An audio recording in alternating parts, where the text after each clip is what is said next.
National Electrical Code Section 680.21 addresses the wiring methods permitted in the interior of an accessory building, such as a pool pump house. This section stipulates that if a raceway is used as a wiring method, the equipment grounding conductor, or EG, must be insulated.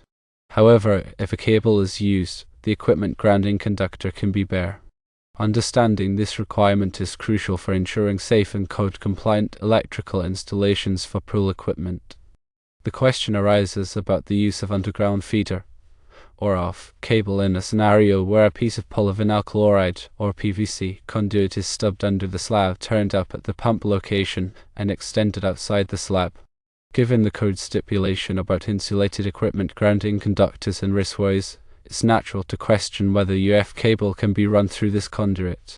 Initial reading of the code might suggest that using UF cable in this configuration is not permitted due to the requirement for an insulated equipment grounding conductor within a raceway. However, there is an exception to this rule. This exception allows the use of a listed cable with an insulated equipment grounding conductor through a raceway.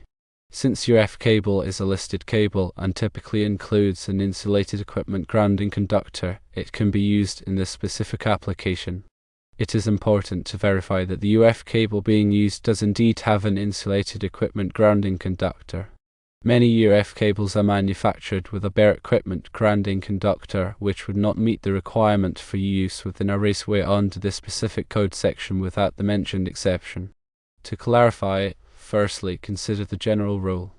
When installing wiring within a raceway inside an accessory building for a pool, such as a pump house, the equipment grounding conductor within that raceway must be insulated.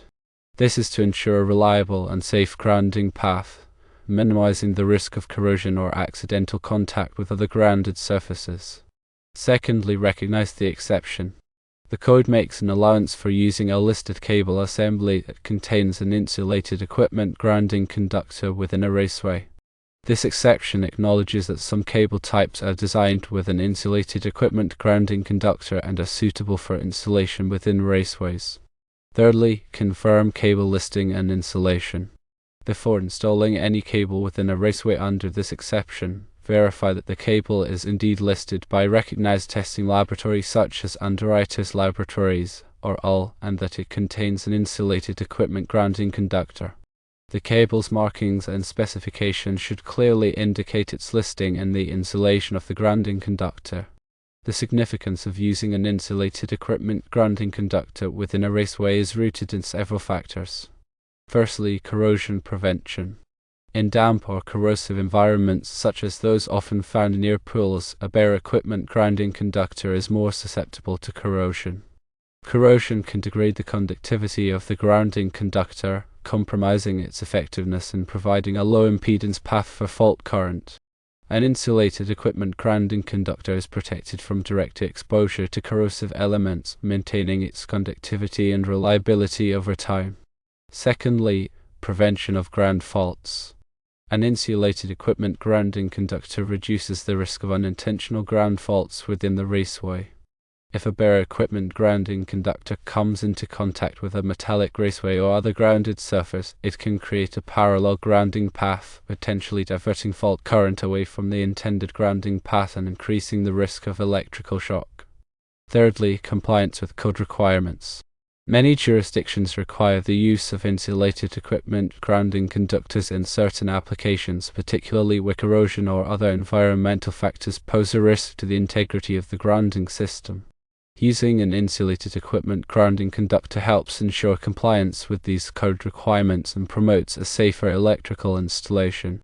To apply this understanding in practice, consider a typical pool pump house wiring scenario. A pool pump house requires electrical power for the pump motor, lighting, and potentially other equipment. Wiring methods often involve running conduit from the main electrical panel to the pump house, with the final connections made to a pump motor and other devices within the structure. If PVC conduit is used as the wiring method within the pump house, and individual conductors are pulled through the conduit, the equipment grounding conductor must be insulated. This is because individual conductors do not constitute a listed cable assembly. However, if UF cable is used, and it contains an insulated equipment grounding conductor, it can be run through the PVC conduit in accordance with the exception in section 680.21 for. When installing UF cable and conduit, proper installation practices must be followed. Firstly, conduit fill. Ensure that the conduit is not overfilled with cables.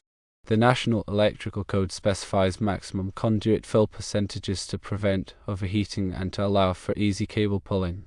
Consult the appropriate tables in the National Electrical Code to determine the allowable number of conductors or cables in a given size of conduit. Secondly, cable support. Support the UF cable properly within the conduit system. Use appropriate cable clamps or supports to prevent strain on the cable terminations and to maintain the cable's position within the conduit. Thirdly, conduit sealing. Seal the ends of the conduit to prevent the entry of moisture or debris.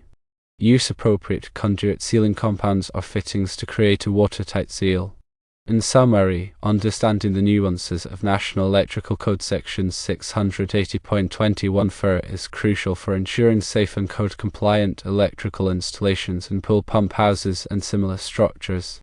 The exception allowing the use of listed cables with insulated equipment grounding conductors and raceways provides flexibility in wiring methods while maintaining a high level of safety and reliability. Always verify that the cable is listed and contains an insulated equipment grounding conductor before using it in a raceway under this exception. Adhering to proper installation practices, including conduit fill, cable support, and conduit sealing, is also essential for ensuring the long-term performance and safety of the electrical system. Consider the scenario where a metallic conduit, such as rigid metal conduit, or RMC, is used instead of PVC conduit. In this case, the metallic conduit itself can serve as the equipment grounding conductor, provided that it is properly installed with listed fittings and that all connections are made up wrench tight. However, even with a metallic conduit system, it may still be advantageous to run an insulated equipment grounding conductor within the conduit, particularly in corrosive environments. The insulated equipment grounding conductor provides a redundant grounding path and helps protect against corrosion-related issues that could compromise the integrity of the metallic conduit system. When using metallic conduit as the equipment grounding conductor, special attention must be paid to the fittings and connections. Listed grounding bushings or bonding jumpers should be used to ensure a reliable electrical connection between the conduit and the equipment being grounded. All connections must be made up wrench tight to provide a lower impedance path for fault current. It is also important to protect the metallic conduit from corrosion, particularly in underground or damp locations. Coating the conduit with a corrosion-resistant paint or using a protective wrap can help extend its lifespan and maintain its grounding effectiveness. Another consideration is the size of the equipment grounding conductor. The National Electrical Code specifies minimum sizes for equipment grounding conductors based on the size of the overcurrent protection device protecting the circuit. Ensure that the equipment grounding conductor is sized appropriately to handle the maximum fault current that could occur on the circuit. Using an undersized equipment grounding conductor can create a safety hazard and may not provide adequate protection in the event of a ground fault. In addition to the equipment grounding conductor, it is also important to ensure that the grounding electrode system is properly installed and maintained. The grounding electrode system provides a connection to earth and helps stabilize the electrical system's voltage with respect to ground. Common grounding electrodes include ground rods, metal underground water pipes, and concrete in-case electrodes.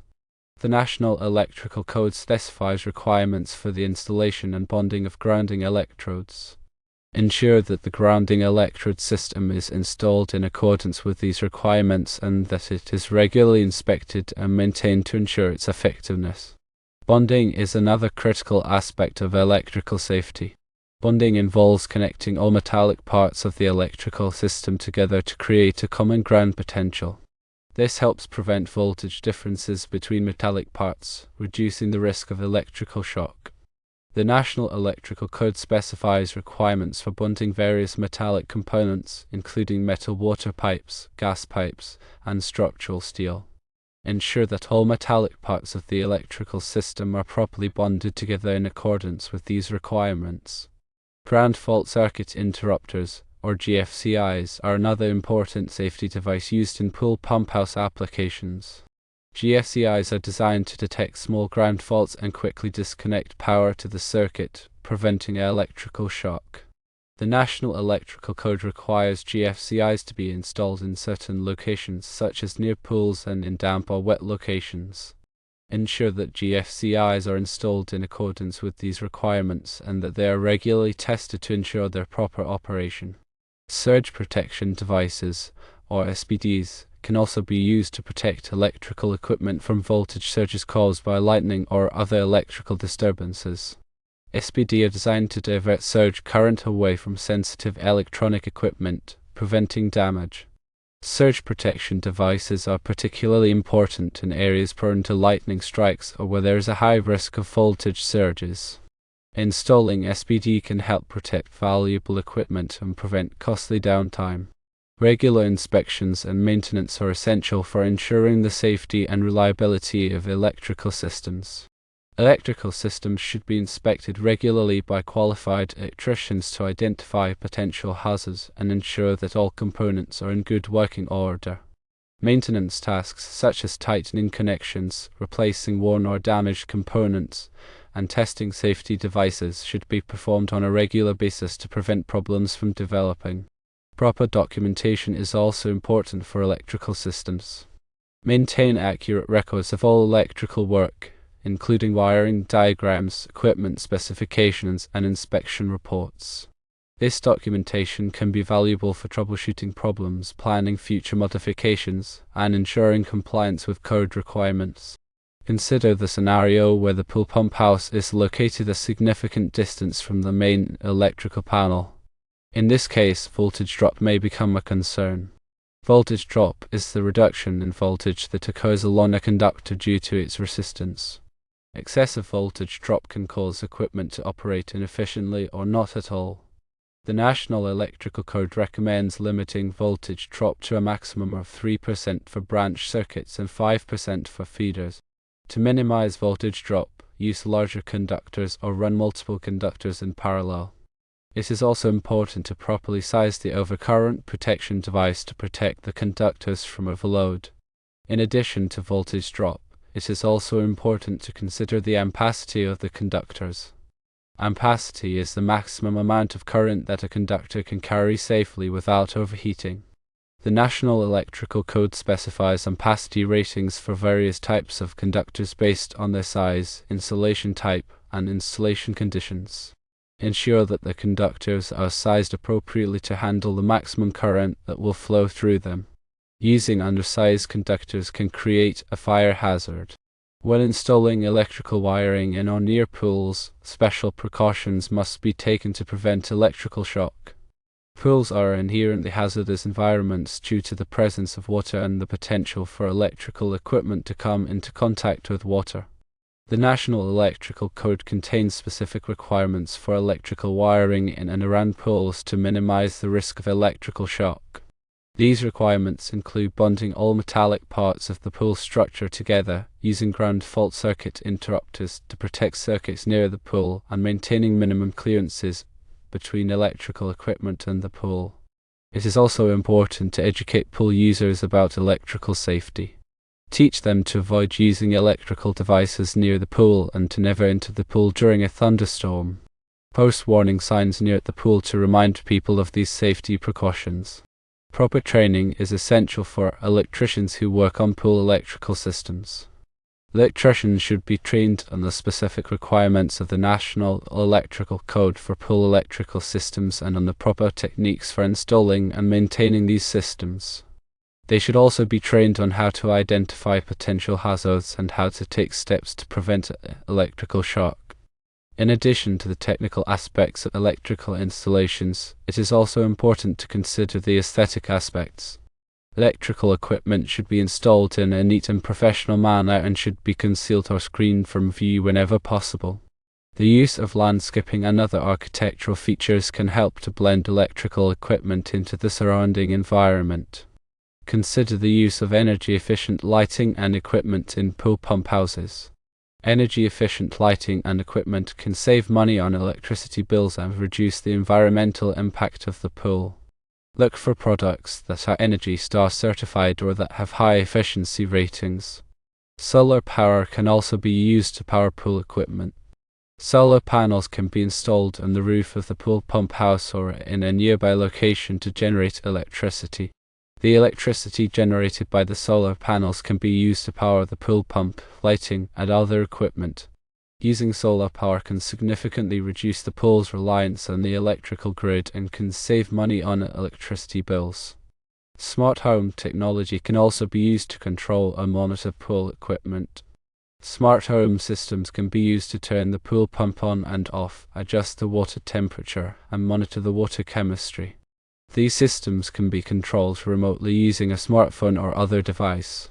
Using smart home technology can make it easier to manage the pool and can save energy and water. Remember that local codes and regulations may vary. It is important to check with the local authorities to determine the specific requirements for electrical installations in your area. The National Electrical Code is a widely adopted standard, but it is not always enforced uniformly across all jurisdictions. Some jurisdictions may have additional requirements or may interpret the National Electrical Code differently. Consulting with a qualified electrician or electrical inspector can help ensure that your electrical installation is in compliance with all applicable codes and regulations. If there are any doubts about any aspect of the electrical installation, it is always best to err on the side of caution and consult with a qualified professional. Electrical work can be dangerous, and it is important to take all necessary precautions to prevent electrical shock and other hazards. Working with a qualified electrician can help ensure that the electrical installation is done safely and correctly. In summary, understanding the intricacies of electrical codes and best practices is crucial for ensuring the safety and efficiency of pool pump house electrical systems. From selecting the right wiring methods and equipment to implementing proper grounding, bonding, and protection measures, every detail plays a vital role in creating a secure and reliable electrical environment. By staying informed, seeking professional guidance, and adhering to the highest standards of workmanship, it is possible to create a pool pump house electrical system that is both functional and safe for years to come. The information provided here is intended for educational purposes only and should not be considered a substitute for professional electrical advice. Always consult with a qualified electrician or electrical inspector before performing any electrical work.